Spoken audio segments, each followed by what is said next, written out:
Uterine cancer अक्सर जो है 50 साल की उम्र के बाद देखा जाता है, लेकिन यहाँ मैं एक वार्निंग भी देना चाहूंगी। वजाइनल ब्लीडिंग या स्पॉटिंग हुई, यूट्राइन कैंसर पेशेंट्स में पेट सीटी स्कैन करते हैं। ट्यूमर है, पेल्विस में लिम्फ नोड भी है,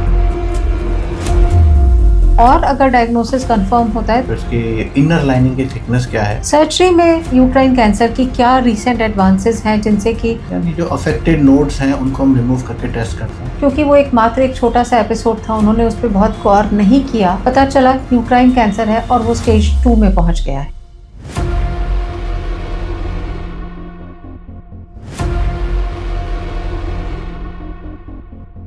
आज हम आपसे बात करेंगे यूट्राइन कैंसर या बच्चेदानी के कैंसर के बारे में। रिसेंटली मैंने एक लेडी को देखा जिनको करीब 6 मंथ्स पहले मीनोपॉज हो जाने के बाद कुछ वजाइनल ब्लीडिंग या स्पॉटिंग हुई। क्योंकि वो एक छोटा सा एपिसोड था, उन्होंने उस पर बहुत गौर नहीं किया। 6 मंथ्स के बाद जब उनको एक सेकेंड एपिसोड हुआ सेम स्पॉटिंग का, तब वो डॉक्टर के पास गई, उन्होंने कंसल्ट किया, अपने टेस्ट कराए, पता चला यूट्राइन कैंसर है और वो स्टेज 2 में पहुंच गया है। सपोज 6 महीने पहले फर्स्ट एपिसोड पे ही इसके ऊपर ध्यान दिया जाता और टेस्ट कराया जाता, तो हो सकता है हम बीमारी को बिल्कुल स्टेज 0 या स्टेज 1 में ही पकड़ के उसका इलाज करके और कम इलाज में उनको ठीक कर पाते। इसी उद्देश्य से मैं डॉक्टर विनीता गोयल, मैं रेडिएशन ऑन्कोलॉजिस्ट हूँ। हम आप सबके साथ आज यूट्राइन कैंसर के प्रमुख फीचर्स के बारे में एक छोटा सा डिस्कशन करेंगे। मैं डॉक्टर आशीष गोयल हूँ, मैं एक सर्जिकल ऑन्कोलॉजिस्ट हूँ। तो यूट्राइन कैंसर के बारे में मैं आपसे इस बारे में बात करूँगा। यूट्राइन कैंसर अक्सर जो है 50 साल की उम्र के बाद देखा जाता है, लेकिन यहाँ मैं एक वार्निंग भी देना चाहूंगी कि ऐसा ना सोचें कि ये सिर्फ मीनोपॉज के बाद होता है। 30 से 50 साल की एज में भी लगभग कुछ हमारे पास 10% करीब पेशेंट अर्ली एज में भी इस कैंसर से प्रभावित हो सकते हैं। तो अवेयर तो सभी को रहना है। तो डॉक्टर आशीष, मैं आपसे ये जानना चाहूंगी कि अगर सपोज किसी लेडी को पोस्ट मीनोपॉजल ब्लीडिंग होती है, वो आपके पास आते हैं, तो इनिशियली क्या टेस्ट है पेशेंट को करने होते हैं, और अगर डायग्नोसिस कंफर्म होता है तो उसके बाद स्टेजिंग के लिए? तो सबसे पहले तो इन पेशेंट्स का क्लिनिकल एग्जामिनेशन करना होता है, हिस्ट्री लेना होता है डिटेल। ज्यादातर इन पेशेंट्स को कुछ ब्लीडिंग की हिस्ट्री होगी, कुछ हो सकता है यूरिनरी सिम्टम्स होंगे,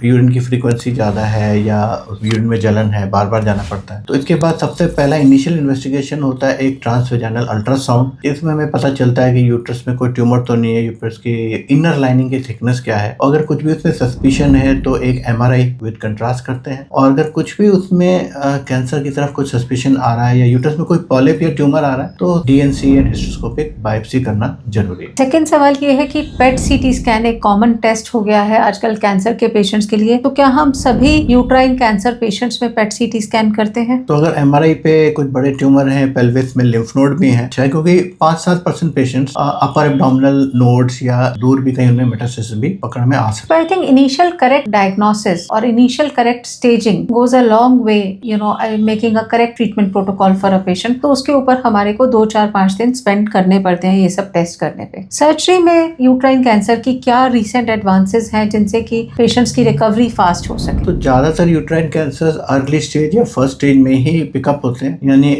यूट्रस की बस एक इनर लाइनिंग, इनर हाफ में ही डिजीज होती है, यूजुअली नोड्स में इन्वॉल्वमेंट नहीं होता है। और इसको हम सर्जिकली, लेप्रोस्कोपिकली या रोबोटिकली मिनिमल इन्वेसिव की होल अप्रोच से ऑपरेशन कर सकते हैं। इस स्थिति में अगर नोड्स इन्वॉल्व नहीं है तो नोडल डिसेक्शन की भी जरूरत नहीं होती। एक सेंटिनल नोड यानी जो अफेक्टेड नोड्स हैं उनको हम रिमूव करके टेस्ट करते हैं। तो ये सर्जरी के लिए पेशेंट को मोस्टली जस्ट 3 दिन का हॉस्पिटल स्टे चाहिए होता है, और नॉर्मली हम जिस दिन सर्जरी उसी दिन सुबह एडमिट करते हैं, शाम को रूम में शिफ्ट करते हैं, रात से डाइट शुरू कर देते हैं, 3rd day 4th day patient आराम से घर चला जाता है। जैसे की होल इंसिजन, कोई भी बड़ा स्कार पेट पे नहीं होता। इसके अलावा भी जो एक और मेजर एडवांसमेंट आ गया है, जब सर्जरी हो जाती है और सर्जरी के बाद फाइनल बायोप्सी रिपोर्ट आ जाती है, तो फाइनल बायोप्सी रिपोर्ट को हम मॉलिक्यूलर टेस्ट करते हैं, ये देखने के लिए कि किस पेशेंट को फर्दर कोई भी ट्रीटमेंट की जरूरत नहीं है, या कुछ हल्की डोज में रेडिएशन थेरेपी की जरूरत है, या रेडिएशन के साथ कुछ कीमो और टारगेटेड थेरेपी की जरूरत है। अगर आज के दिन एक ही एज में 5 पेशेंट्स हैं जिनका यूट्राइन कैंसर का स्टेज 1 के लिए ऑपरेशन हो, तो भी 5 पेशेंट्स का ऑपरेशन के बाद का ट्रीटमेंट का अप्रोच बिल्कुल अलग अलग हो सकता है। तो यहाँ एक बहुत इंपॉर्टेंट फैक्ट है कि एक ट्यूमर बोर्ड अप्रोच की जरूरत है, और कॉम्प्रिहेंसिवली तीनों स्पेशलिटीज ने पेशेंट को देखने की जरूरत होती है, जिसमें सर्जिकल, मेडिकल और रेडिएशन ऑन्कोलॉजिस्ट आ जाते हैं। तो I think we end this conversation with a very important message कि यूट्राइन कैंसर का इंसिडेंस बढ़ रहा है और इसका अर्ली डिटेक्शन